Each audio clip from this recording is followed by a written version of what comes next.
Yo mañana, a partir de mañana hago dieta y de ahí a 15 días, bueno, ha pasado 15 días y ya no me queda la camisa, el pantalón ya se me cae, bajé. Pero de pronto hice bocio. ¿Por qué? Y eso así en la práctica de endocrino. ¿Por qué se hace bocio? ¿Por qué la rata hacía bocio?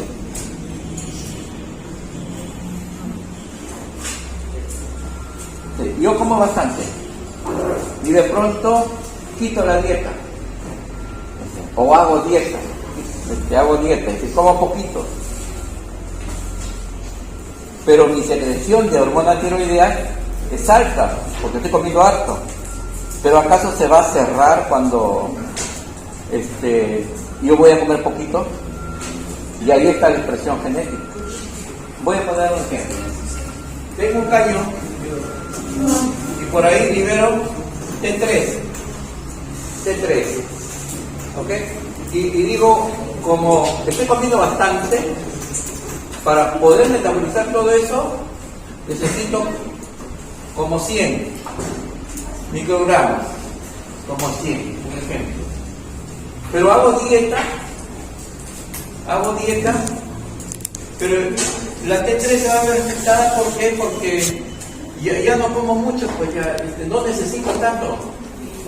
Entonces, la tiroides ¿va a segregar o no va a segregar? Si no lo necesita, ¿qué hace? Lo acumula.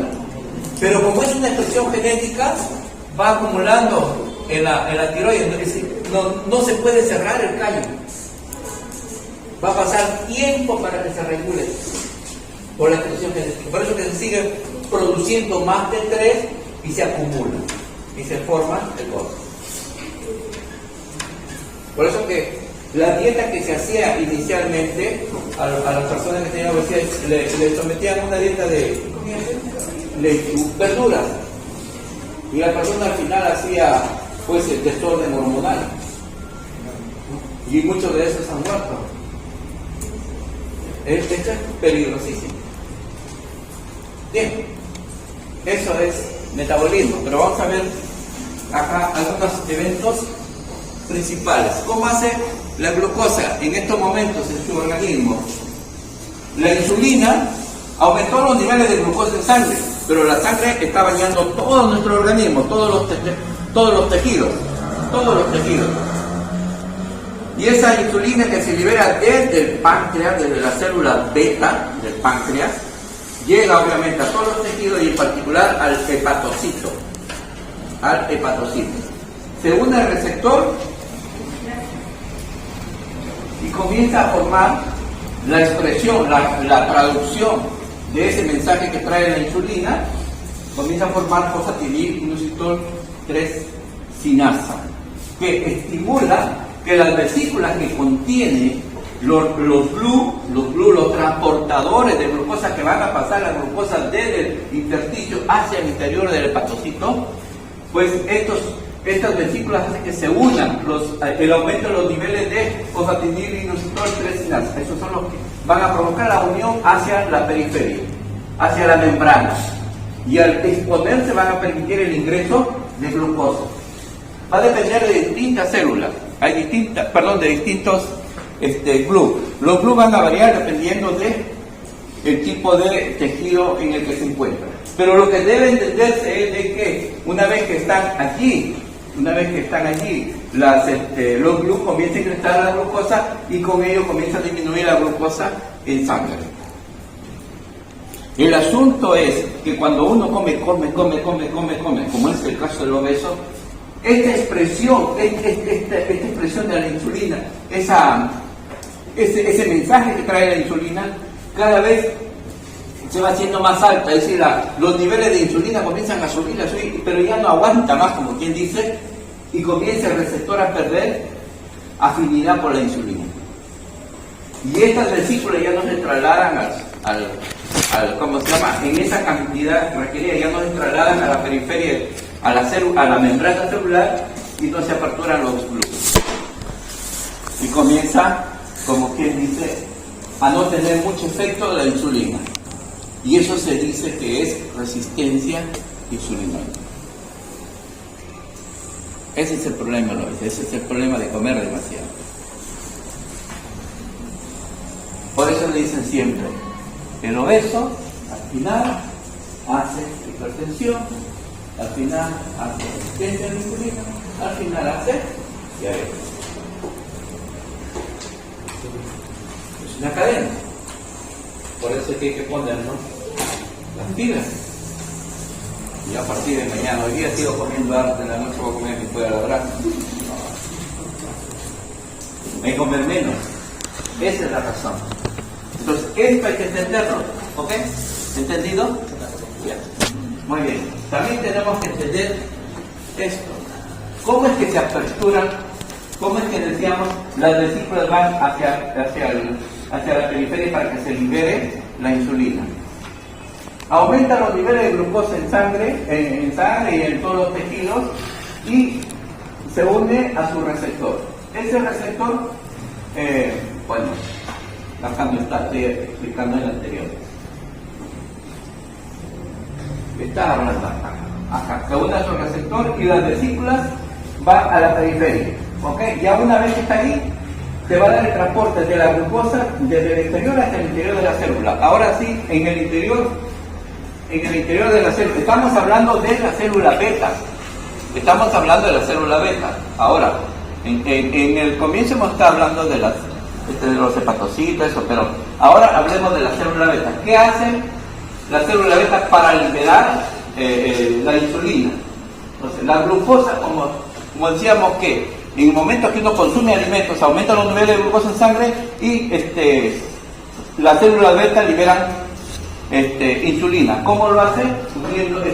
Ingresando la glucosa al interior de la célula beta y promoviendo esta glucosa el metabolismo a nivel mitocondrial y la producción de ATP. Aumenta la producción de ATP, aumenta esa producción de ATP y que va a inhibir el transporte o la salida de potasio hacia afuera de la célula. Esto provoca que se aperture, bueno, eso sabemos nosotros, que esto va a provocar una despolarización de membrana. Así, esto, bueno, lo habrán visto ustedes en su biología celular, incluso en su biología mineral. Se despolariza la membrana, lo vamos a ver también en músculos, pero enseguida. Se despolariza entonces la membrana y esa despolarización estimula para que se aperturen los canales de calcio. Se aperturan los canales de calcio y comienza a ingresar calcio hacia el interior de la célula. Y en el interior de la célula aumenta los niveles de calcio de dos maneras. Uno ingresando desde el exterior hacia el interior de la célula beta y otra liberando calcio desde el retículo sarcoplasmático, el retículo endoplasmático. Desde el retículo endoplasmático de la célula beta. Entonces se va a liberar este calcio y este aumento del calcio citosólico promueve que las vesículas que contienen la insulina vayan a la periferia y se libere la insulina.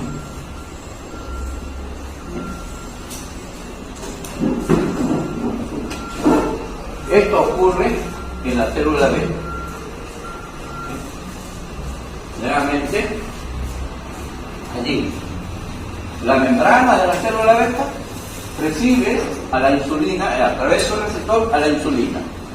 Eso provoca la formación de cosinositol sinasa que hace que las vesículas que contienen los GLU que transportan la glucosa vayan hacia la periferia, se unen en la periferia y ya tenemos los transportadores. Y decíamos que eso era, que esto obedecía a la resistencia a insulina. Habíamos explicado eso.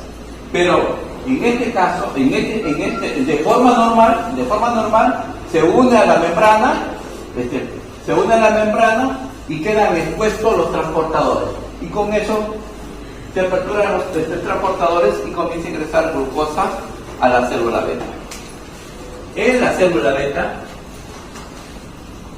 que está acá había varios transportadores, comienza a ingresar la glucosa, producto del aumento, ¿ok? No, del aumento, no es solamente presente, tiene que aumentar los niveles de glucosa en sangre.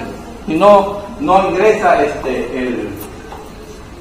la glucosa a la célula beta, porque si disminuye, estimula por el otro lado al glucagón, para que se libere a las células alfa, para que se libere el glucagón. Entonces ingresa, se metaboliza la glucosa, se produce mayor cantidad de adenosine-trifosfato que va a inhibir la salida de potasio desde el interior de la célula hacia el exterior. Y eso genera este proceso de despolarización de membrana. Acá no solamente interviene obviamente el potasio, acá interviene también el sodio. Despolariza la membrana y este canal de calcio es un conducto, es un canal que es estimulado por voltaje, por esta despolarización de membrana. Si se despolariza la membrana y genera un voltaje, ese voltaje estimula para que el canal de calcio se aperture e ingrese calcio desde el exterior. Y en el interior también hay calcio. Es decir, las células tienen calcio, pero guardado en su retículo endoplasmático.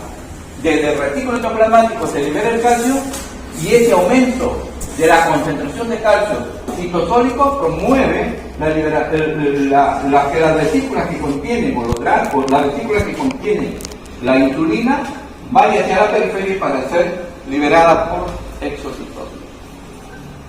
¿Ok? ¿Hasta ahí se entendió? ¿Eh? Bien. Entonces, el examen, yo voy a poner así, las dos figuritas, y explique el proceso de liberación de insulina.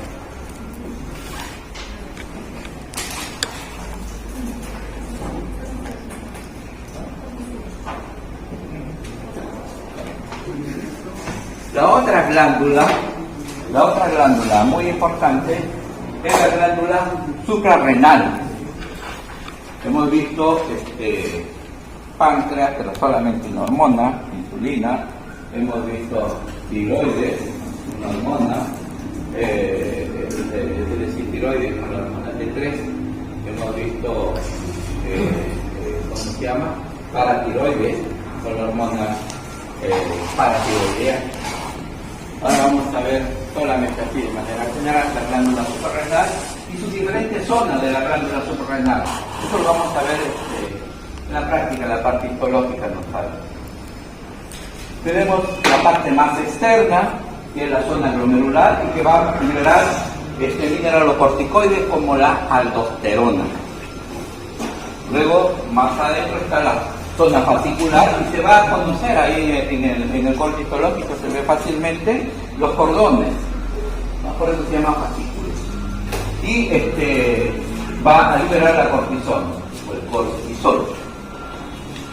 Y luego tenemos la zona reticular, que va a liberar la dehidroepiandrostenona, precursora de hormonas sexuales. Y finalmente la zona medular. En la zona medular se liberan dos hormonas, la adrenalina y la noradrenalina, ¿no? Las hormonas relacionadas con la lucha o la huida. Uno se asusta y se libera de esta zona la adrenalina y la noradrenalina, y se libera de esta zona la hormona del estrés. Y ambas actúan en músculos, hemos visto en el músculo, en el hígado, incluso para liberar grandes cantidades de glucosa. El eje hipotálamo, glándula suprarrenal. ¿Cómo se regula la secreción de la glándula suprarrenal? A nivel de hipotálamo se libera hormona liberadora de corticotropina. Hormona liberadora de corticotropina, que va a actuar en la adenohipófisis.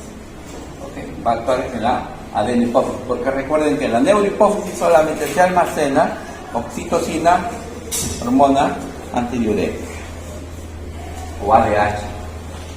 Y en la región anterior o adenohipófisis van a ver ahí distintas células, como están las células corticotropas, y que esta hormona liberadora de corticotropina va a actuar en estas células corticotropas. ¿Para qué? Para que se libere corticotropina. Y esa corticotropina actúa en la glándula adrenal. ¿Para liberar qué? Cortisol, por ejemplo. ¿Dónde se libera el cortisol? En la zona fascicular. Y ese cortisol, por ejemplo, va a inhibir cuando ya pasó el estrés o ya se agregó la cantidad adecuada, va a inhibir de manera directa a las células somatótrofas, corticotrófas, para que no liberen más cortisol, o para disminuir la liberación de cortisol, y otra para disminuir la liberación de hormona liberadora de corticotropina. Bien. Esto, ojalá que se le sirva nada más de complemento, pero me quedo con insulina. ¿Ya? Entienda bien la insulina. Pero eso supongo que lo han entendido, ¿no? La regulación de la secreción de hormonas, especialmente de cortisol. Esta sí entra en el examen.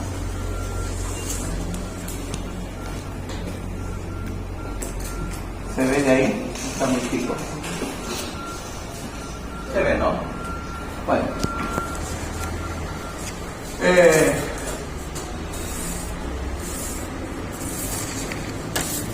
A ver, puede haber dos fenómenos.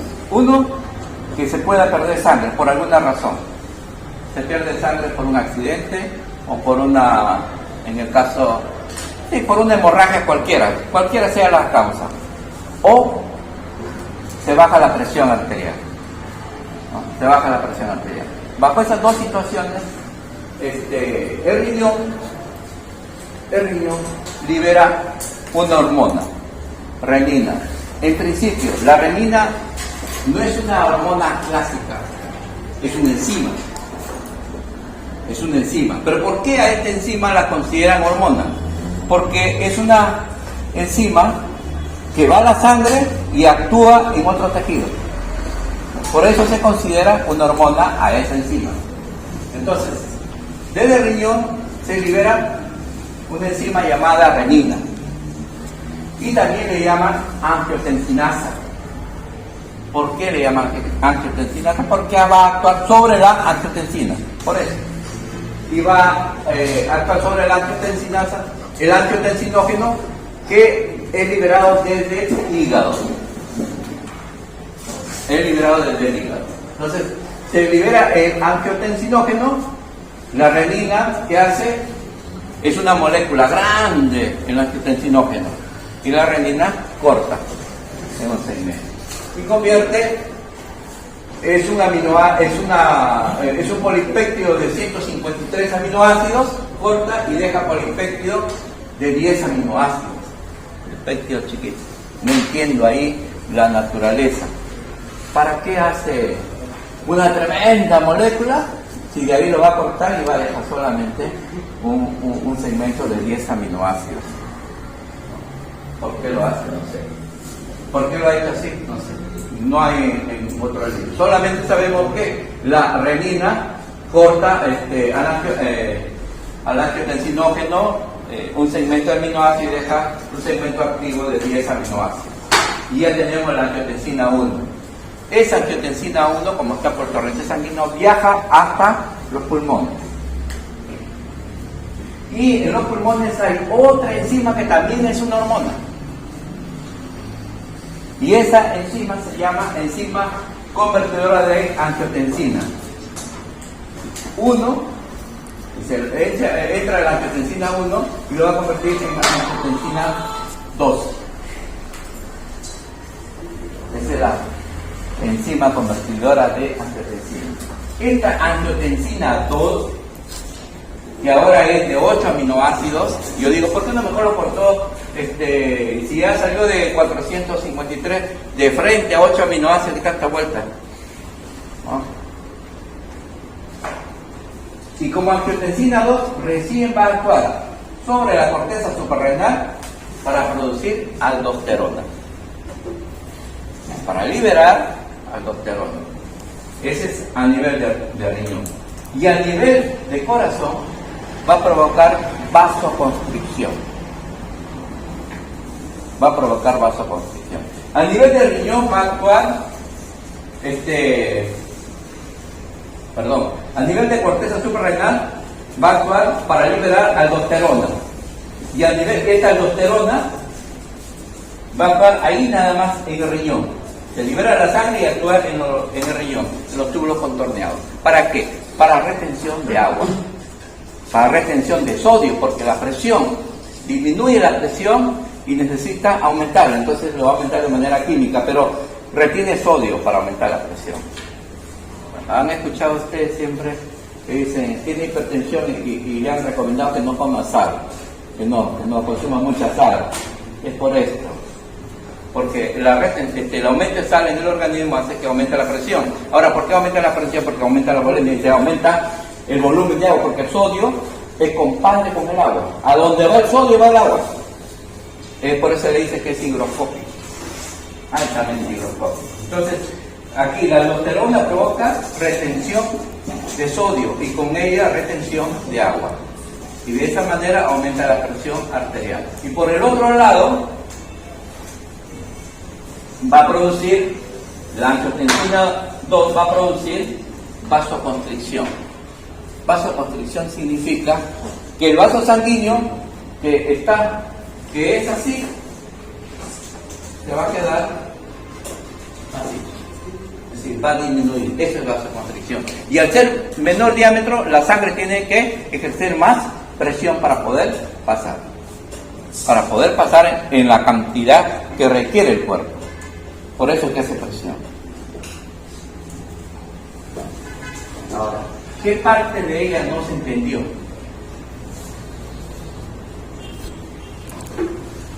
Hay un reloj central, y ese reloj central queda en el núcleo supraquiasmático. En el núcleo supraquiasmático. Y ese reloj central va, a regular el funcionamiento, la hora, podríamos decir así, la hora de todas las células, sincroniza la hora de todas las células. Antiguamente se escuchaba por el programa, la Marina de Guerra del Perú indica las 12 del día en punto, las 6 de la tarde, las 8 de la mañana. Semejante es el núcleo supraquiasmático. Se hace siesta a las 12 del día y ¿qué hace? Se cierran los ojos y comenzamos a liberar melatonina.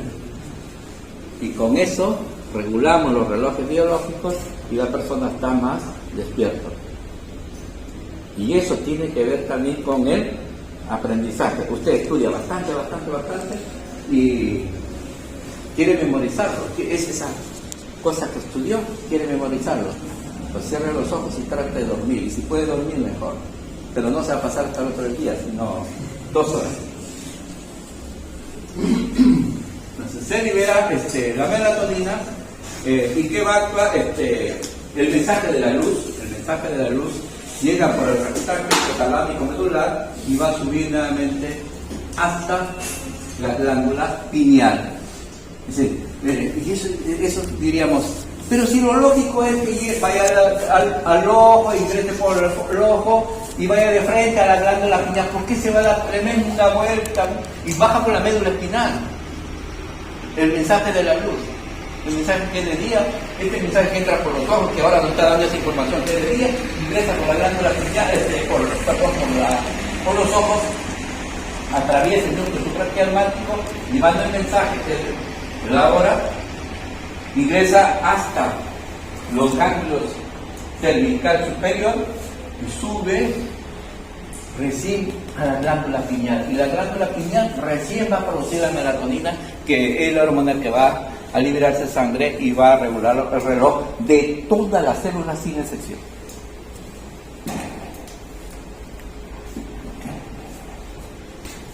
Eso también lo dejamos allí, ¿ok? Ojalá que lo hayan entendido, pero es hermoso leer todo lo que es ritmo circadiano. Un tiempo me entusiasmé demasiado y hice una tesis maestría de ritmo circadiano. Esos premios, ese es. Así nada más rapidito como anécdota, cuando cuando hice mi tesis de maestría, había un profesor, José Llano, un fisiólogo, y nos dijo que hagamos una tesis. La actividad nuestra tiene 1 hora, cada actividad nuestra, y de ello hay ahora un área en la medicina, la cronobiología. Todo el proceso curativo se hace atendiendo a las horas del día. Por ejemplo, la mejor hora de hacer las operaciones, es decir, hacer cirugía, es en la mañana. Por eso, ¿qué es la cirugía? Las empresas se pelean por ese estudio. ¿Por qué? Porque en la mañana hay menos sensibilidad al dolor y más liberación de cortisol. Y eso soporta más el estrés. Y en la noche es terrible. En la noche no hacen cirugía. Salvo sea una emergencia, salvo, pero no se hace. Porque si usted va a un hospital, en el día, en la mañana nadie se queja. En la tarde comienza a quejarse un poquito y en la noche este hospital todo el mundo se queja. ¿Por qué? Porque ha disminuido los niveles de cortisol y ha aumentado la sensibilidad al dolor.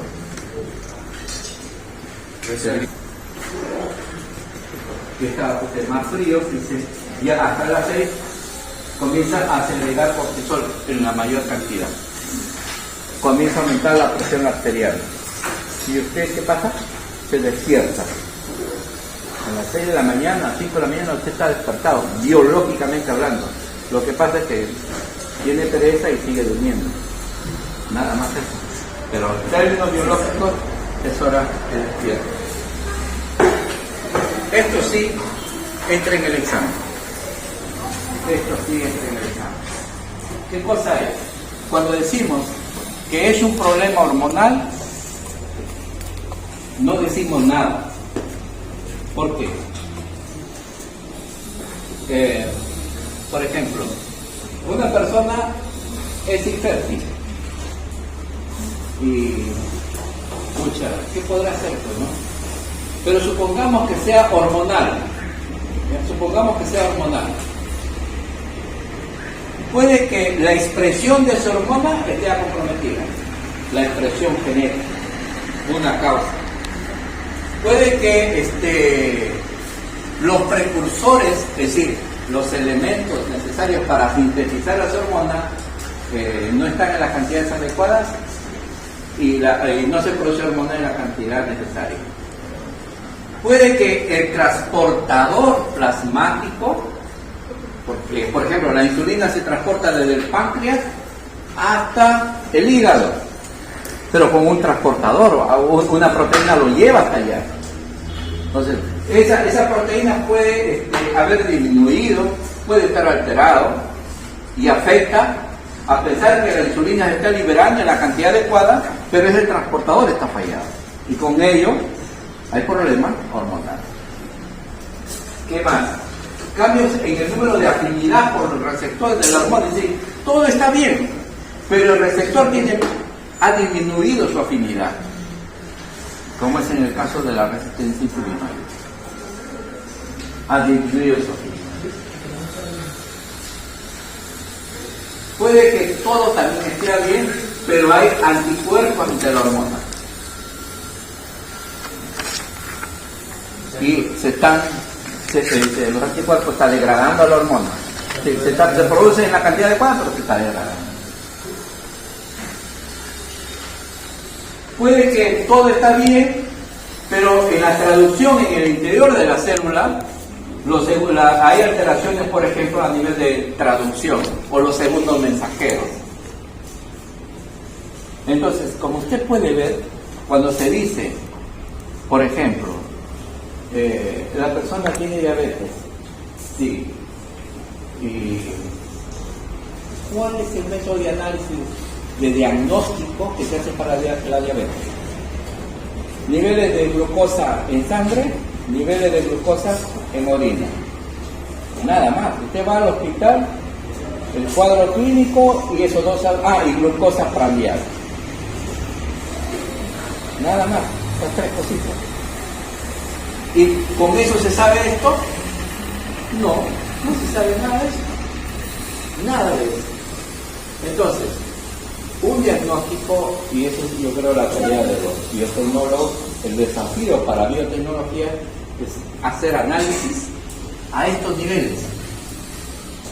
Yo creo que un análisis para saber en dónde está fallando, en este caso, dónde está fallando, va a tener por lo menos unos 20 premios. Pero ahí está de la biotecnología.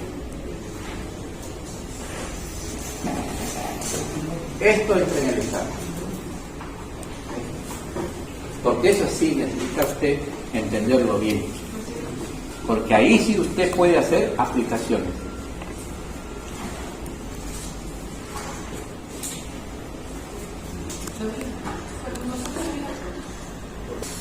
Del sistema locomotor. Siempre, todos los libros, sin excepción, hacen referencia al músculo. Siempre. Pero ahora voy a tratar de demostrarles que no es solamente el músculo. No es solamente el músculo. El movimiento es un poco más complejo y implica otras cosas más. Vamos a ver.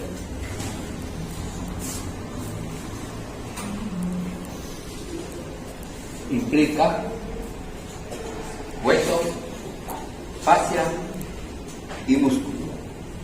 Y la fascia es seguramente lo que no conocen. La fascia viene a ser el tejido conectivo que está en todo nuestro organismo. Somos como un peluche lleno a un peluche lo llenan con algodón, ¿no? Y de ahí le ponen las pilas, las cosas que puede llevar dentro. Somos exactamente iguales, en donde el algodón que lleva dentro es nuestro tejido conectivo. Estamos hechos de un tejido conectivo que está en todo nuestro organismo, incluido nuestro sistema nervioso central, y sostiene todos los órganos y tejidos. Si no, seríamos una bolsita de agua, imposible de poder tener una organización. Cada célula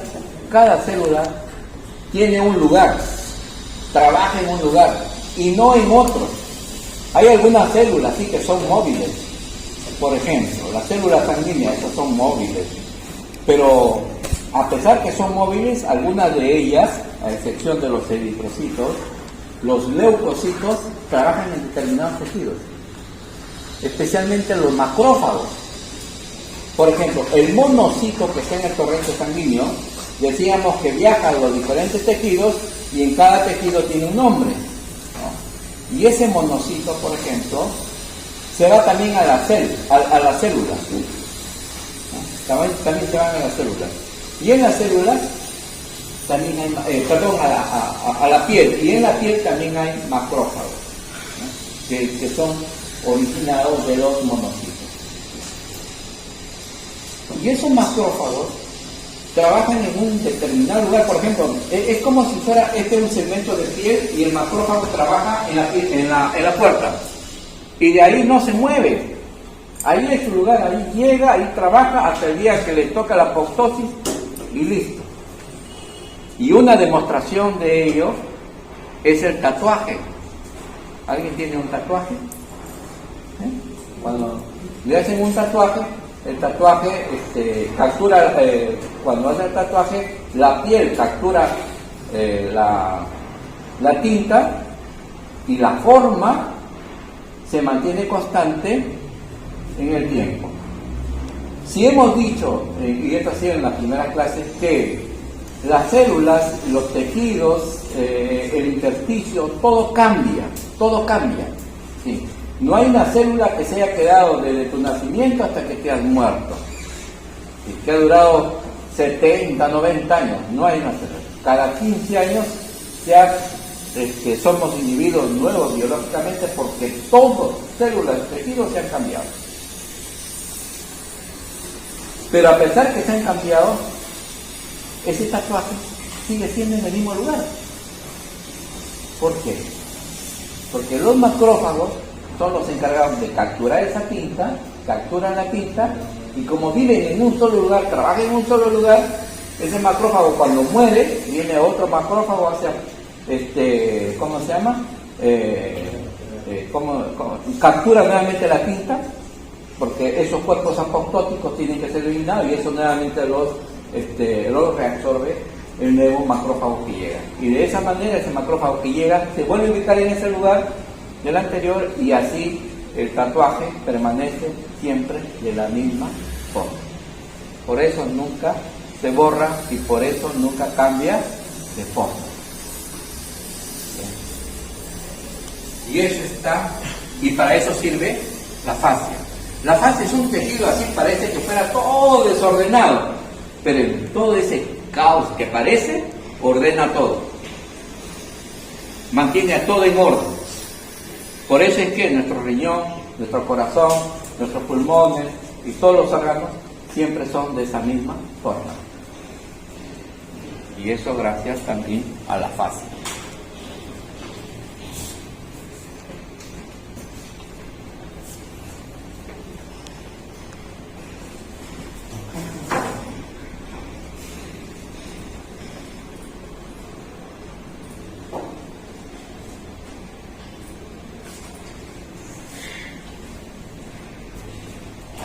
Antes de ¿qué hacen antes de salir de su cama? Cuando se despiertan, ¿qué hacen? Agarrar el celular. Estirarse, agarrar el celular. Nos estiramos. Y de ahí, ¿cuántas veces se estiran? Nuevamente cuando van a dormir, otro estiramiento. Cuando le da sueño y se estira. Nace y se estira. Sí, el bebito que nace se estira. Incluso llora, ¿para qué? Para expandir los pulmones. Comienza a expandir los pulmones y ese es estirar los pulmones. Y cuando muere, ¿qué dice? ¿Qué dice cuando muere? Estiró la pata. Estiró la pata. También estira y muere. El estiramiento es un evento muy, muy importante en los seres vivos, en los animales, creo también en las plantas, pero de las plantas no sé nada de estiramiento, de los animales, ¿sí? Es tan importante que incluso ahora se está convirtiendo en una terapia contra el cáncer, el estiramiento. Y el estiramiento que nosotros sabemos hacer, al inicio cuando nacemos, lo perdemos socialmente. Y más cuando ya te casas, peor, ya ni te estiras, porque tu mujer te va a sacar de la cama volando. Y si tienes hijos, más. Sales disparado ahí a ver qué pasó con el hijo, ¿no? ¿Por qué está llorando? Sí, te estiras menos cada vez que te socializas más.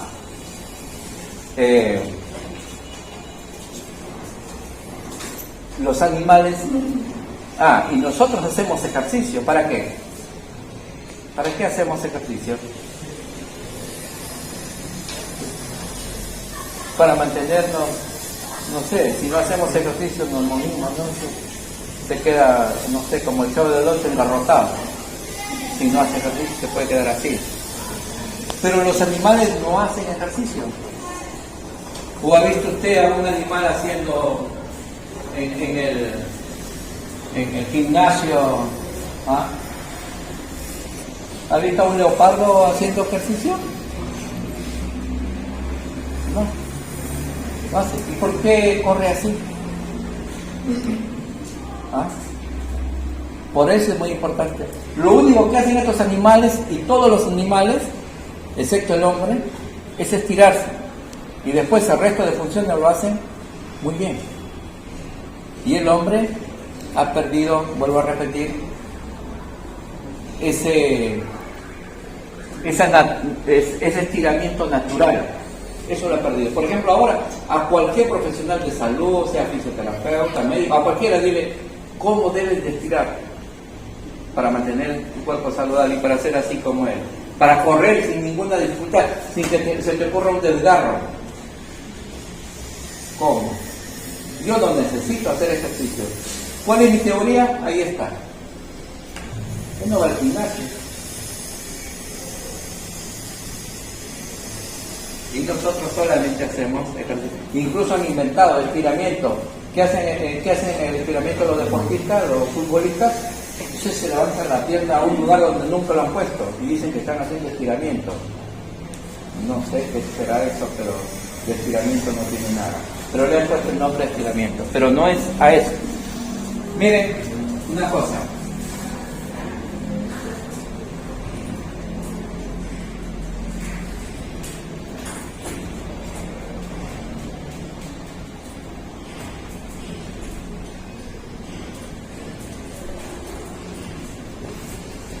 El proceso de estiramiento se hace cuando uno se estira, involucra la piel, pero los músculos no se estiran. Es decir, los músculos no hacen contracción y relajación, a eso me refiero. Se estiran, pero no hacen procesos de contracción y relajación cuando uno se está estirando. Cuando usted se está levantando en la cama y hace eso, sí, el músculo se está estirando, la piel, todos los tejidos están estirando, pero no es un proceso de contracción y relajación. ¿Qué sucede cuando se estira? La célula en general, a través de las integrinas que están en la membrana celular, se une al tejido conectivo. Y ese tejido conectivo, que es un tejido de adhesión focal, está conformado por colágeno, fibronectina, quemalaminina, proteoglucanas. A estas moléculas se unen estas integrinas. Y esto se une al resto de fascia. Y la fascia al final se une con la piel. Y hacia adentro se une con otras moléculas, dependiendo del tipo de célula. Por ejemplo, si es una fibra muscular, se une a una fibra llamada quitina, que es una proteína típica del proceso de estiramiento. Y es de la cual nosotros no le damos importancia más que el resto de animales. Y las señales que vienen desde afuera, desde que usted se estira, va hasta el núcleo. El mensaje es nuclear. Y ahora sí yo creo que entiende usted de por qué se estiran los animales y por qué nos estiramos al nacer, nos estiramos toda la vida y nos estiramos al morir. Sí. La forma de cómo usted se estira tiene que ver con la salud. La forma de cómo se estira. De repente se está dando un estirón de cadáver y no lo sabe.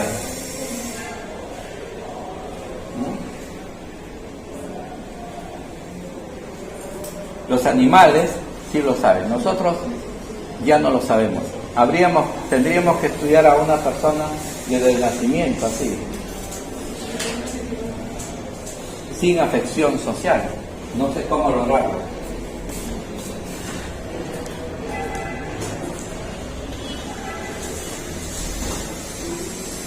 Pero esa es la fascia y esa es la importancia, ¿ok? Entonces, no hay más allí, no hay más que ver en fascia, ¿ok? Hay para estudiar mucho más en fascia, pero no quiero llegar porque si no, no nos alcanza el tiempo. Vamos a ver el músculo. Entonces, hay dos tipos de movimientos, ¿ok? Hay dos tipos de movimientos. El movimiento de estiramiento, que es muy importante porque va desde afuera hasta el núcleo. Y el movimiento de fuerza, que genera fuerza activa y que genera fuerza activa, porque la fuerza pasiva tiene que ver con el proceso de estiramiento. En la fuerza activa nosotros estudiamos a la fibra muscular. La célula del tejido muscular se llama fibra muscular. Eso hemos visto en la práctica. Y está organizado así. Un músculo, cuando ustedes han ido al mercado, han visto o he colgado un músculo y eso está rodeado de un tejido blanco. Que el que vende carne está sacándolo. Ese tejido blanco se llama epimicio. Epimicio es el tejido conectivo más externo. Y cuando han comido pollo, y lo han cortado con su cuchillo o lo han deshilachado, he comido pollo deshilachado. Cada hilacha de esas es un fascículo. Es un fascículo.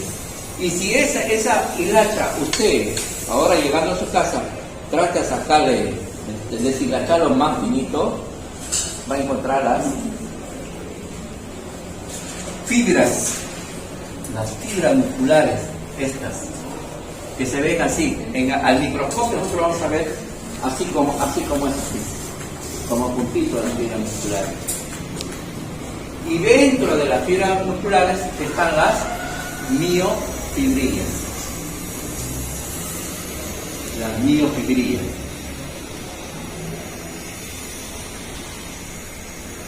Y dentro de las miofibrillas, nosotros están los miofilamentos, donde ya tenemos actina y miocito. Entonces, el tejido que envuelve al músculo se llama epimicio. El tejido es tejido conectivo. El tejido que envuelve a los fascículos se llama perimicio.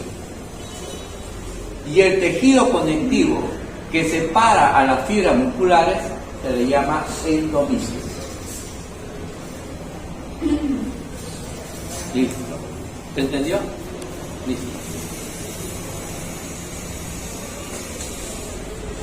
Esta es una vista longitudinal y este es un corte transversal.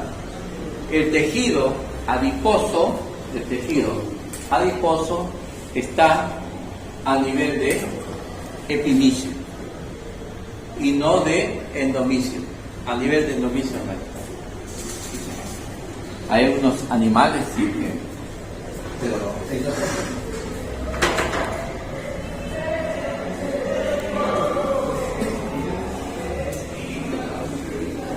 los músculos en los mamíferos, en los animales terrestres, mejor así, en los animales terrestres, tienen tres partes. Tendones hacia los extremos y músculo hacia el núcleo. O sea, así.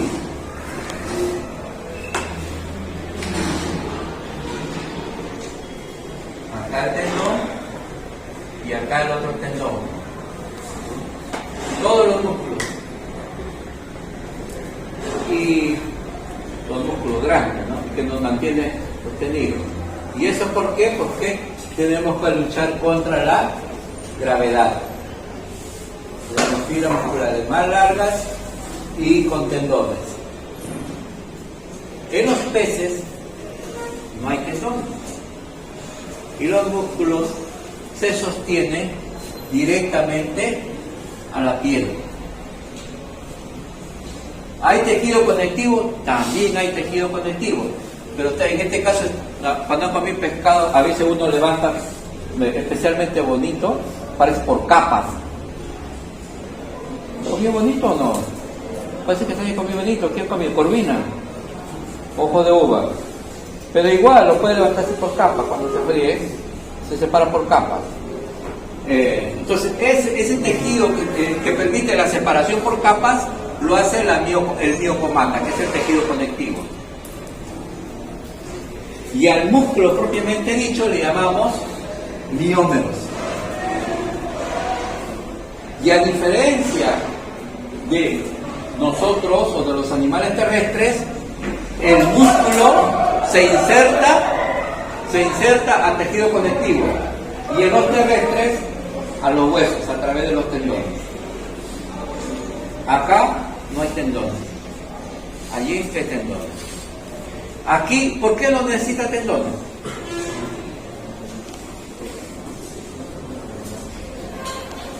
Porque los peces viven en ingravidez. Viven en ingravidez, no necesitan sus músculos para levantar peso, como es el caso de nosotros, por ejemplo. Necesitamos los músculos para levantar nuestro cuerpo. Sin ellos nos caemos. Los peces no. Los peces solamente usan los músculos para nadar. Por eso tienen esa disposición para hacer ese movimiento ondulante de sus cuerpos. Y no necesitan tendones, sino simplemente estar unidos, en este caso al miocomata. Las fibras musculares unidas a través del tejido conectivo al miocomata. Y tienen menos tejido conectivo, más músculo, y por eso y como viven en gravidez, eso le da la característica de ser una carne extremadamente suave. A diferencia de los terrestres, que es una carne dura. Eso es por la ingravidez.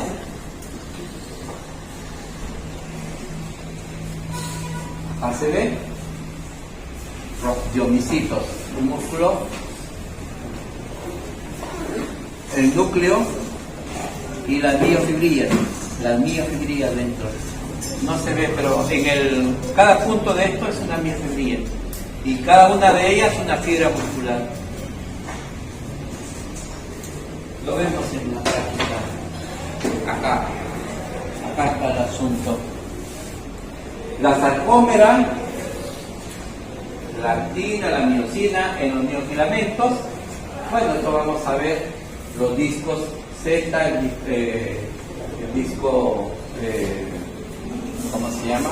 La banda I, la banda A, la línea de la banda H.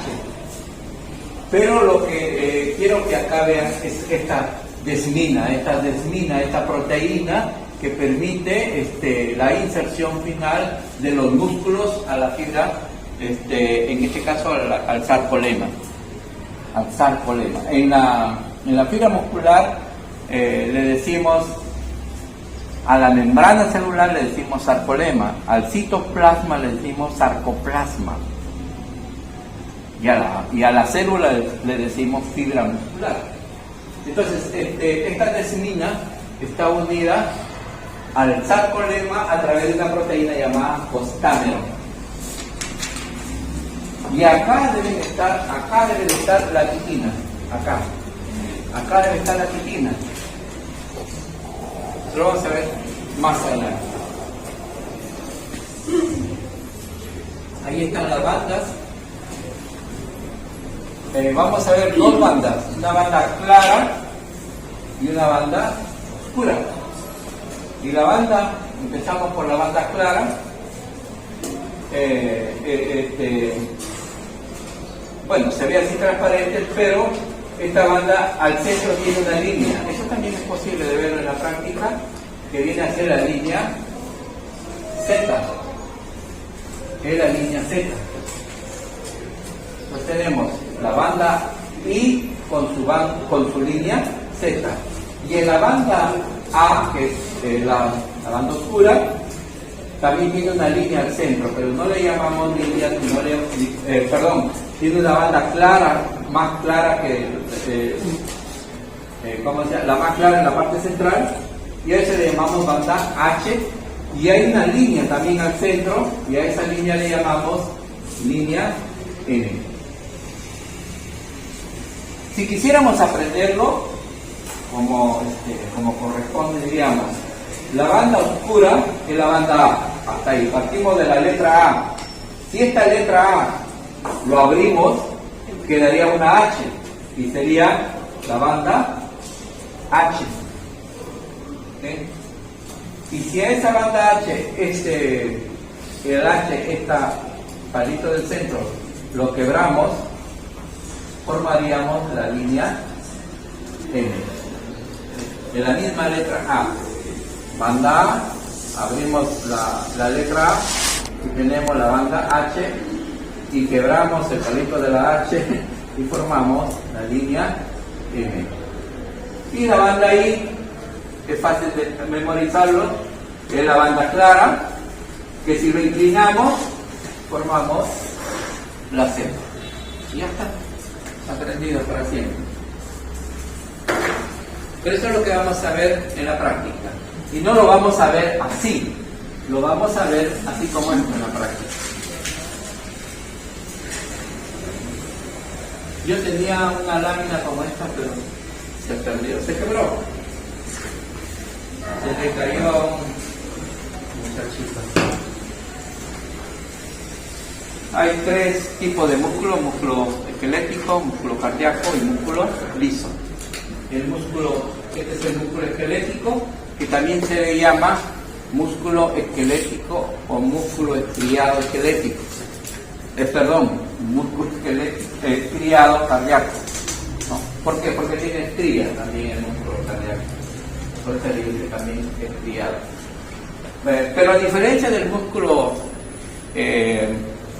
esquelético, el músculo cardíaco tiene unos discos intercalares, esto de acá.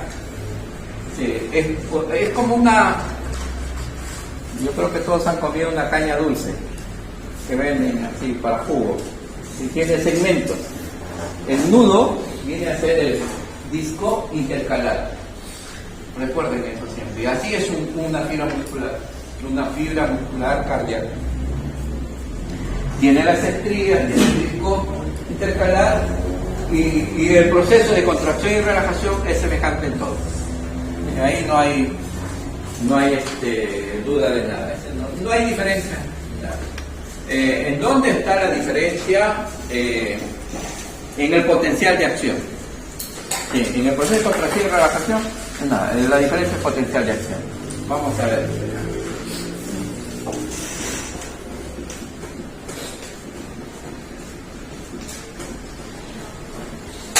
Voy a tratar de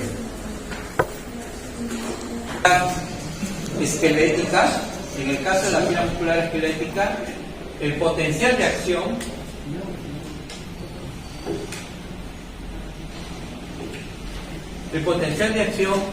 se genera a partir de menos 90 milivoltios.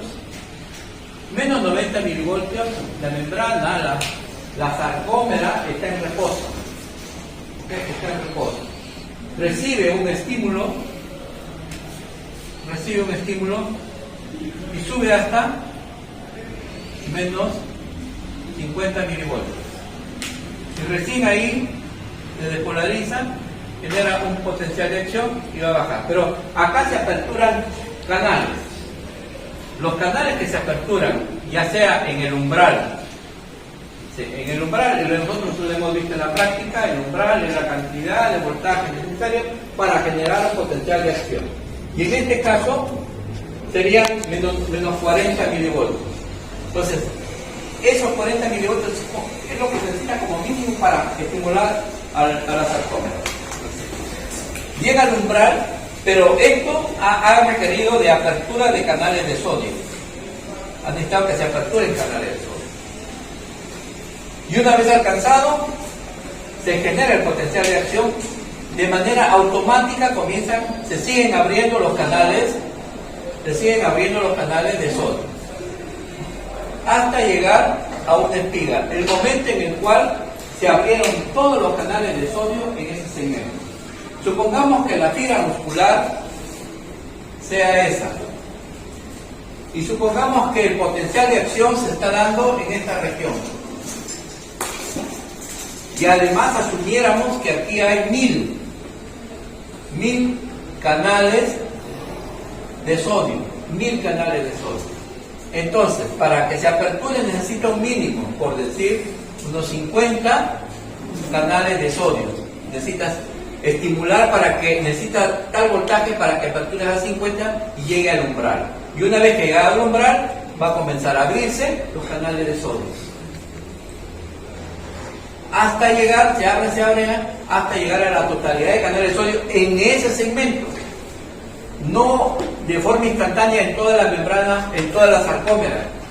Todas las sarcómeras tienen, todas las sarcómeras de la fibra muscular tienen la capacidad de generar potencial de acción. Pero durante el potencial de acción solamente se genera, el potencial de acción solamente se genera en un segmento pequeño de la sarcómera, no en la totalidad, en un momento. ¿Okay? ¿Se entiende, no? Esta es la fibra muscular. ¿Okay? Entonces, el potencial de acción se va generando acá y de ahí va transitando por segmentos. Va transitando.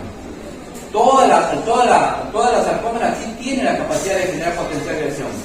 Pero el potencial de acción no quiere decir que se va a generar en un instante en todas las sarcómeras. Solamente se hace en un segmento. Eso es lo que estamos describiendo acá.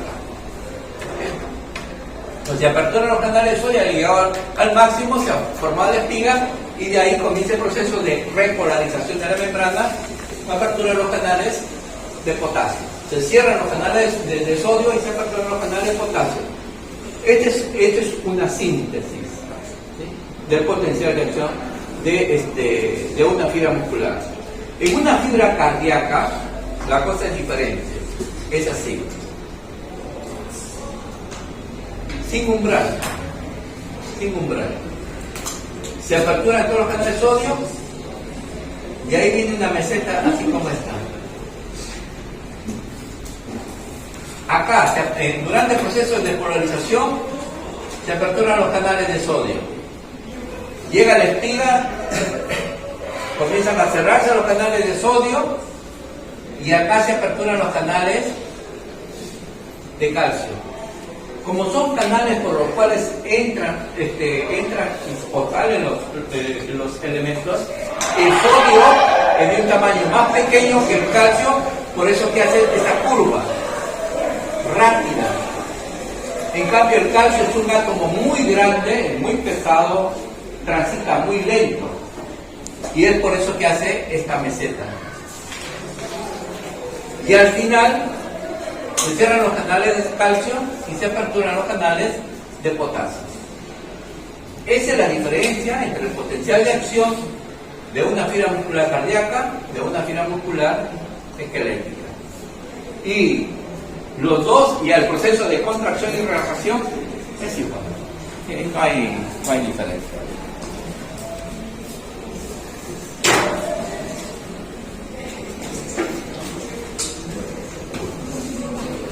Hay una gráfica, creo que me puede ayudar mucho más. Hemos hecho la práctica y el grupo A hizo la primera parte y ahí hemos visto unidad motora, placa motora. ¿Qué más hemos visto? Unión neuromuscular. Quiero que se fije este concepto. ¿Ya? Quiero que se fije este concepto. Miren, una neurona motora, en principio, todas las fibras musculares esqueléticas son inervadas por una neurona motora. Todas. Esa neurona motora obviamente tiene un cuerpo y tiene un axón. Y ese axón tiene terminaciones axónicas. Es decir, si yo fuera la neurona, mi brazo, el axón, y las terminaciones axónicas, mis dedos. ¿Okay? Y mis dedos se van a unir, cada dedo a una fibra muscular. Cada dedo a una fibra muscular. Bien. Aquí, el axón y cada fibra muscular unida a una terminación axónica. Mi brazo, la neurona motora, con todas las fibras musculares que están inervando, se le llama unidad motora. Vuelvo a repetir. Una neurona motora con su axón y sus terminaciones nerviosas inervando, por decir, a cinco fibras musculares, se le llama placa motora. Listo. Hasta unidad motora. Unidad motora. Placa motora se le dice a esto, a una neurona inervando una fibra muscular. Una neurona inervando una fibra muscular. Si una terminación axónica unida a una fibra muscular. Esa es placa motora. Unidad motora, todas las fibras musculares unidas a la neurona motora. Y lo otro que queda es la unión neuromuscular. La unión neuromuscular es esta. Ahí donde se realiza, es el espacio donde se realiza la sinapsis. ¿Entendió? Listo. ¿Alguna duda hasta ahí? Y en este caso, aquí es la sinapsis. Esto más la fibra, placa motora.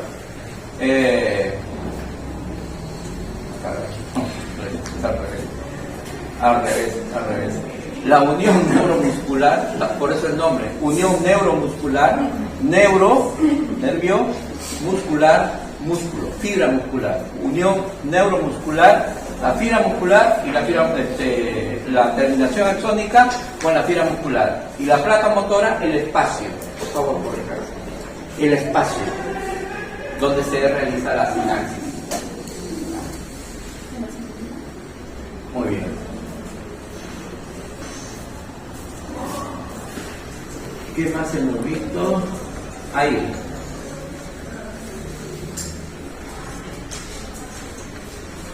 Hay algunos libros que también se equivocan. Este libro no se define, pero también le llama unión mioneural. Pero no es la unión mioneural. Y acá una cosa. Los británicos hablan así. Y los norteamericanos, esta vez a mí también me confunden.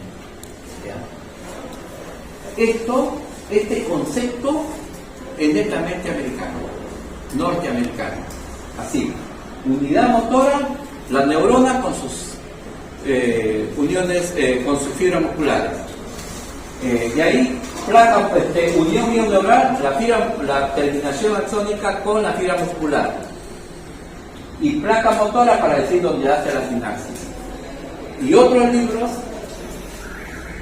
que no son americanos le llaman unión mioneural a esto donde se hace la sinapsis.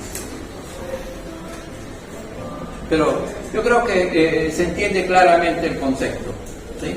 Esto sería placa motora, este espacio. Y esta zona, esta terminación axónica más la fibra muscular sería la placa motora. Está bien, la placa motora.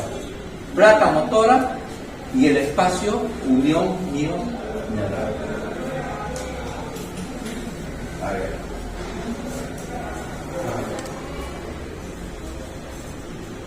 Unión mioneural. Mio, músculo. Neurona. Entonces, los dos puntos, unión mioneural. Placa motora, este espacio donde se hace la sinapsis. ¿Ok? Ya. Ahora, ¿qué sucede acá? Viene el potencial de acción del sistema nervioso, el potencial de acción, y llega hasta los canales de calcio que son estimulados por voltaje. Hay diferentes tipos de canales de calcio. En este caso son canales de calcio que actúan por voltaje, que se aperturan por voltaje. Entonces este potencial de acción estimula que estos canales de calcio se aperturen y permita el ingreso de calcio al citosol de la terminación axónica. El aumento de calcio citosólico, además acá se va a liberar más calcio del retículo endoplasmático. Y este calcio citosólico va a permitir que las vesículas que contienen el neurotransmisor, se unan a la membrana y se libere por exocitosis el neurotransmisor acetilcolina, en este caso acetilcolina. Ese neurotransmisor se va a unir aquí a un receptor colinérgico del sarcolema. Se va a unir a un receptor colinérgico del sarcolema. Este es el sarcolema, esto de acá, porque esto le pertenece a la fibra muscular. Y esa unión va a provocar que se aperturen los canales de sodio. Aperturen los canales de sodio, ingresa sodio hacia el interior de la célula del sarcolema y genera el potencial de acción. Es decir, genera realmente la despolarización de membrana o la despolarización del sarcolema. O también le puede decir despolarización de la membrana de la fibra muscular. Y esa despolarización va a viajar, ¿no? A través del voltaje, va a viajar a través del sarcolema. ¿Hasta dónde? Va a viajar ese potencial de acción hasta el retículo sarcoplásmico. Y ese retículo sarcoplásmico contiene calcio. Ese potencial de acción viaja hasta los túbulos T, llega al sarcolema y desde el retículo sarcoplásmico libera el calcio hacia el citosol. Y este aumento de calcio va a entrar al proceso de contracción muscular. Es el que inicia el proceso de contracción muscular. Hasta aquí, hasta la liberación de calcio, es el... ¿Dónde está? No le escribo acá. Es el periodo de... ya está arriba, el periodo de latencia. Es el periodo de latencia. Y el otro es el proceso de contracción y relajación. Esos son los tres eventos que hay. Entonces tenemos acoplamiento, excitación y contracción.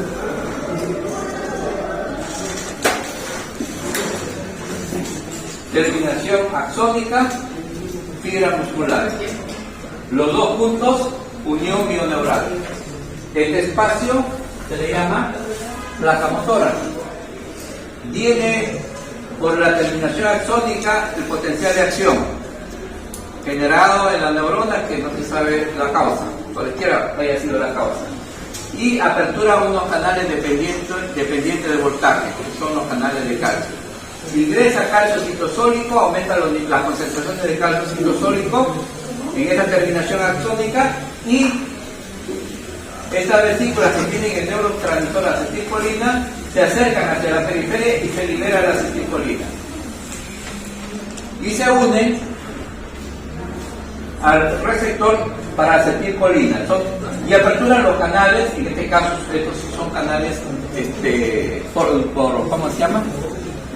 Por estimulación del neurotransmisor. Es decir, tiene que unirse el neurotransmisor para que se una y comience a ingresar por ese canal el sodio. Ingresa el sodio y aumenta la concentración de sodio internamente, y ese flujo de sodio es el que va a generar el aumento y la despolarización de membrana finalmente. Esta despolarización va a viajar hasta los túbulos T. Viaja hasta los túbulos T, ese voltaje viaja hacia los túbulos T y le hace que se libere desde el retículo sarcoplásmico el calcio hacia el citosol. Ese calcio es el que va a ingresar al proceso de contracción. Que lo vemos luego. Y en este caso, ahí está indicado, ¿no? Se va a unir a la tropomina. Bien, hasta ahí, antes de la contracción, antes que inicie la contracción, estamos hablando del periodo de latencia, que en el grupo B lo hemos medido, creo que era 80 milisegundos, creo, no recuerdo. Aquí, estos hemos hecho con el grupo A, y aquí hemos medido el periodo de latencia. Todo ese proceso que acabo de explicar ocurre acá, en ese periodo de latencia. Y después viene la fase de contracción, ya cuando el calcio se une a la miocina. Alcanza una contracción máxima y luego viene la fase de relajación. Estamos hablando, acá ya no estamos hablando de potencial de acción, por si acaso. Aquí estamos hablando de actina y miosina que se unen, el filamento delgado se desplaza sobre el filamento grueso y se produce el proceso de contracción, ¿no? Y después se libera el calcio y se produce el proceso de relajación. De eso estamos hablando. El potencial de acción llegó hasta el periodo de latencia. Hasta ahí. Más adelante. Lo vamos a considerar desde ahí. Para el examen. Desde acá, la explicación de esta figura, de esa figurita y de esa figurita. Para el examen. Ese es el centro. Esa es la parte medular de este tema. Tensión muscular o fuerza muscular. Nosotros hemos hecho una práctica, hemos ido aumentando el voltaje hasta llegar a 10. ¿Okay?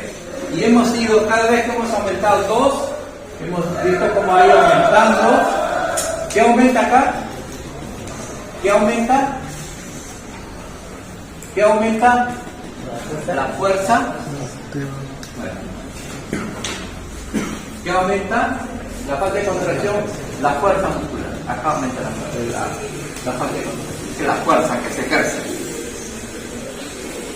Y esta es la máxima tensión, la máxima fuerza obtenida. Entonces, esta es la contracción, esta es la fuerza que se ejerce y llega a un máximo. ¿Por qué llega a un máximo? ¿Cuánto fue? Llegamos hasta, iba aumentando la fuerza activa iba aumentando hasta 8.5 aumentó la fuerza y de ahí se mantuvo constante. ¿Por qué se mantuvo constante? Porque ya no había mayor unidades motoras que activar. Sí. Cuando yo les decía una pechuga de pollo y saca usted fibras, con cada una de esas fibras es una unidad motora. Bueno, lo vemos la fibra nada más, no vemos el nervio, no vemos el recto, ¿no? Pero eso correspondería a una fibra motora. Entonces, cuando se hace este proceso de tensión o de estímulo de fuerza a través del voltaje, estamos viendo que va uniéndose más fibras, más unidades motoras a esa fuerza, a ese proceso de levantar peso, por ejemplo. Se va uniendo cada vez más. Habría más voltaje, más unidades motoras se van uniendo, más unidades motoras. Pero llega a un máximo el músculo, ya no tiene más unidades motoras y es por eso que se mantiene constante. Llega hasta 1.82 de fuerza. Ya no hay más unidades motoras, por más que le agregue voltaje, ya no se puede más. Y a eso le llama reclutamiento de unidades motoras. Yo pondré ahí como pregunta a qué se refiere el reclutamiento de unidades motoras.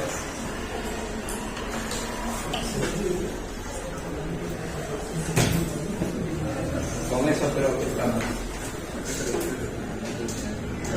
terminando.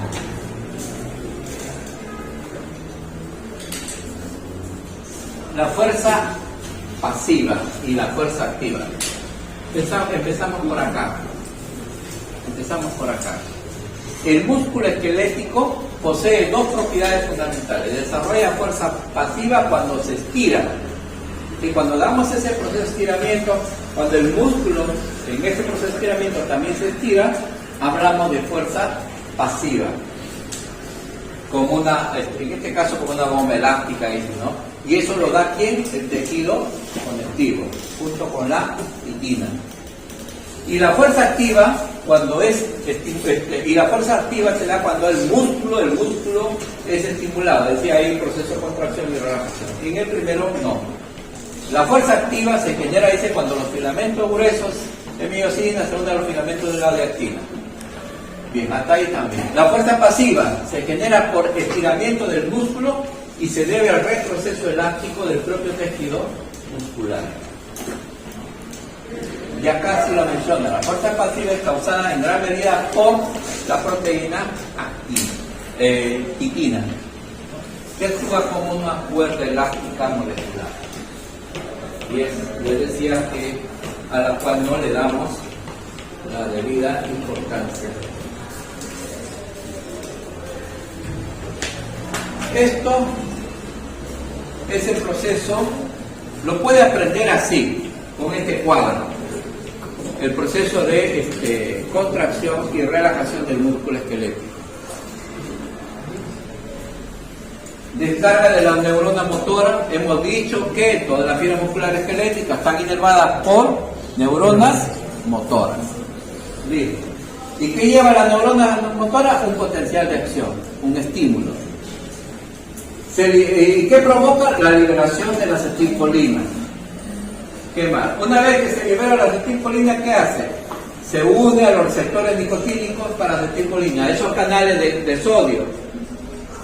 Al unirse al canal de sodio hace que se aperture, se abre el canal de sodio y aumenta la conductancia para sodio y potasio en la membrana de la placa terminal. Por eso llega se abren los canales de sodio y llegan hasta un umbral.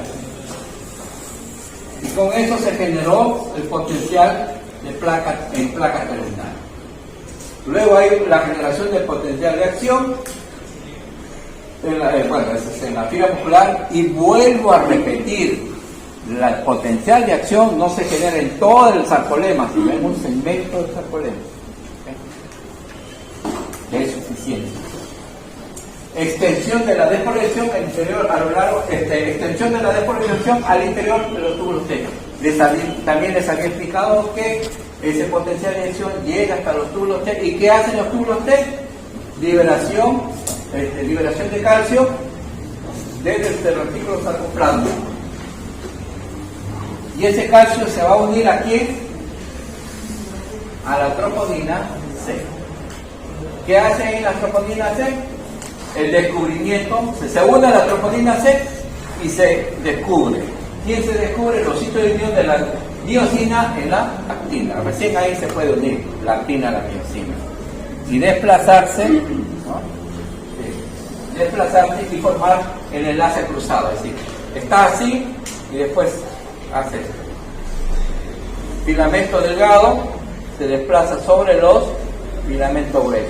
A esto se refiere la formación de enlaces cruzados entre actina y miosina. Y ahí se produjo el proceso de contracción. Luego el proceso de relajación que hace. Si el calcio es el que inicia el proceso de contracción, el calcio debe de iniciar el proceso de relajación. Si el calcio se une, ahora hay que sacarlo, hay que liberarlo.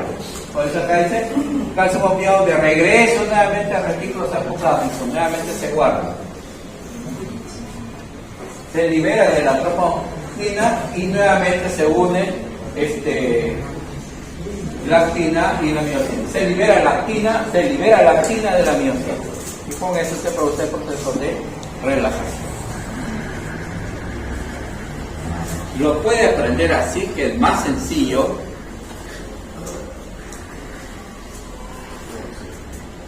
O lo puede aprender así también.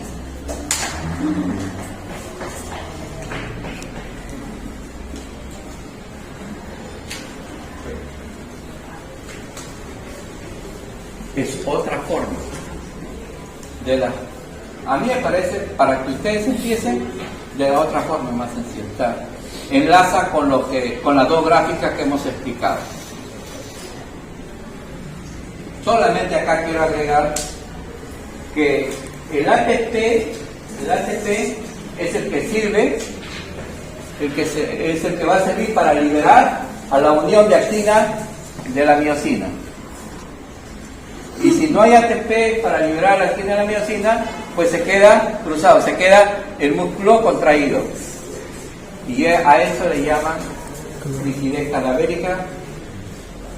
Cuando el individuo o el animal muere, ya no se produce más ATP, pero se ha contraído. se ha contraído, y eso ya no, como ya murió, ya no hay no se produce más ATP y se queda unido la actina y la miocina. Ya no hay quien lo libere al calcio para el proceso de relajamiento.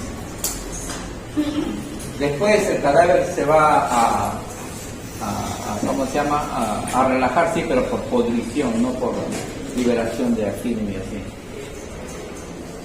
Por eso es que se sabe o se puede estimar las horas de una muerte.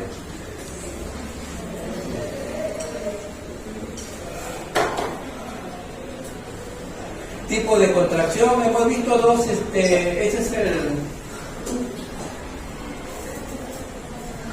lo que yo hice ahí de este rato, es lo mismo acá, sin estímulo, menos 70 milivoltios de la fibra muscular hasta los 90, pero bueno, la neurona también en menos 70 milivoltios. Menos 70 milivoltios recibe un estímulo de 25 milivoltios, no, de 15 milivoltios, o simplemente un estímulo, incluso no requiere de un umbral. Pero nosotros en la práctica hemos visto un umbral. No sé, ¿hay alguien del grupo A? ¿Sí? ¿Hay alguien del grupo A? ¿Nadie? Sí. Bueno, hemos estado trabajando y la aguja no sé, dábamos el estímulo y se veía una raya nada más. Cuando llegó a 0.8, recién ahí apareció. 0.9 ya apareció una subida. Y así sucesivamente. Entonces, ese era el umbral. Y bueno, acá no está especificado, pero la despolarización sí, la apertura de los canales de sodio sí, ¿no? Y llegar a un umbral, a una espiga, donde ya se han aperturado todos los canales de sodio en ese segmento y ¿cómo se llama? Y el potencial de acción transita. Yo les he dicho que el potencial de acción no se hace en toda la fibra muscular, sino por segmento, así, por segmento, ¿ok? Así, va viajando por segmento.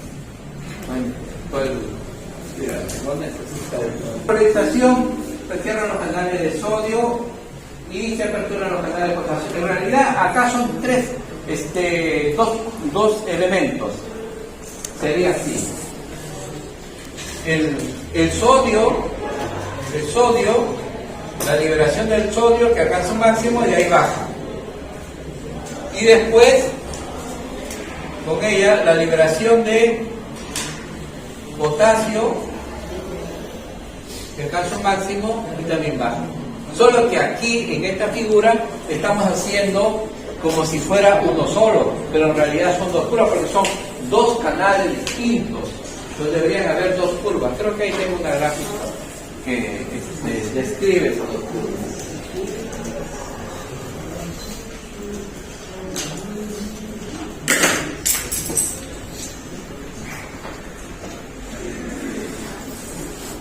Bueno, pero bueno, entonces tendríamos claro qué va a ser el examen, ¿okay? La explicación del proceso de contracción, contracción y relajación del músculo, incluido la fase de latencia.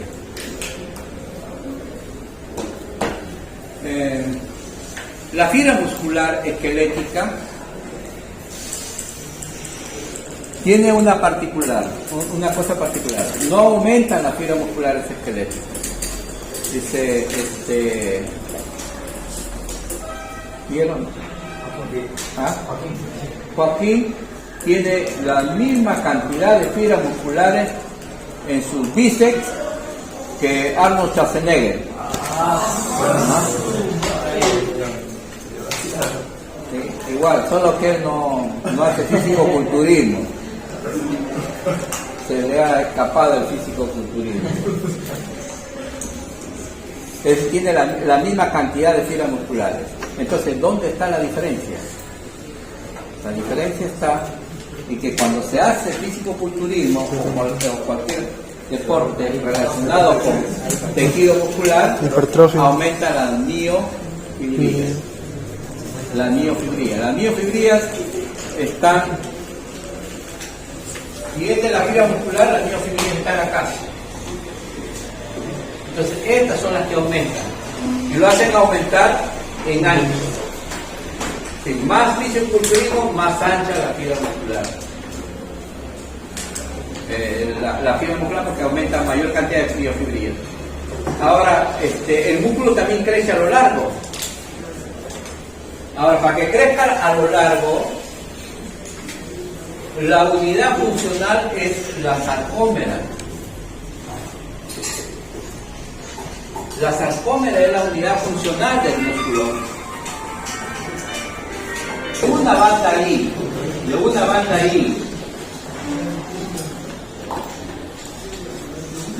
ahí a la otra banda ahí es una sarcómera. Exactamente de la línea Z a la otra línea Z es la sarcómera. De una línea Z a la otra línea Z es la sarcómera. Entonces, cuando aumenta en longitud, como un ladrillo así, otra sarcómera. No un pedazo de esto, no un pedazo de esto. Es como si el músculo fabricara ladrillos y fuera poniéndolo. Y va el músculo creciendo a lo largo. Y en el caso del aumento de las fibras musculares, aumenta todo esto. Sí, se generan más de ellos. Mientras más fisiculturismo, más grueso la fibra muscular, mayor cantidad de miofibrillas. Y a medida que la persona va envejeciendo o se practica menos deporte, va disminuyendo las miofibrillas, no las fibras musculares. ¿Y quién hace el trabajo de contracción y relajación? La sarcómera, ahí en ese lugar, en la sarcómera. De acá, estos sitios blancos se desplazan sobre el oscuro. La banda de la línea Z hacia la línea, ¿cómo se llama? La línea M. Sí, de la línea Z, todo se va a desplazar hasta la línea M. Igual del otro lado. Y ese es el que hace el proceso de contracción. Ahora,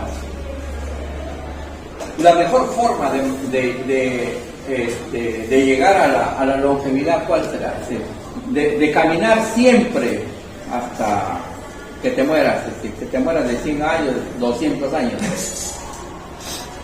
El mejor deporte.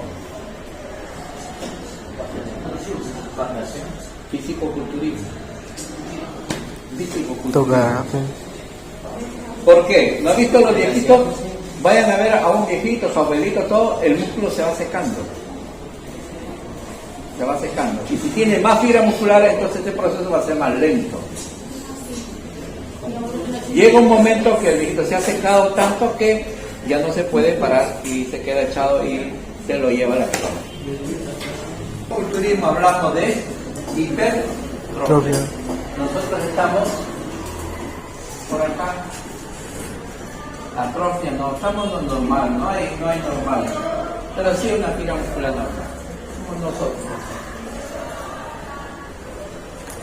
El deporte, aparte que va a generar miofibrillas, genera, ¿dónde está eso? Acá estamos.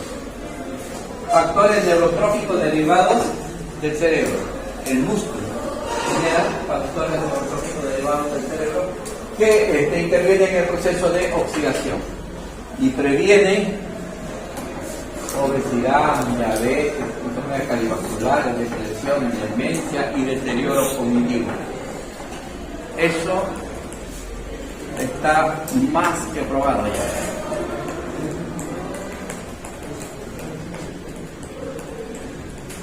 La fibra muscular lisa. Hemos visto nosotros, todavía nos queda tiempo, ¿no? Ya son. ¿Cuánto ¿Cuánto tiempo queda? 3 minutos. Ya, así rapidito. Hemos visto que la fibra muscular esquelética se inerva con una neurona motora, su axón, y las fibras musculares que alcancen las terminaciones axónicas. Y son 5, 10, ok. Listo. Eso es. Hay unidad motora, unión mioneural y placa motora. En el caso del músculo liso no existe eso. Llega la terminación neuronal, el axón, y forma un ovillo. Y el neurotransmisor se libera como si fuera una lluvia para bañar el músculo liso. Es totalmente diferente. Ahí nos quedamos.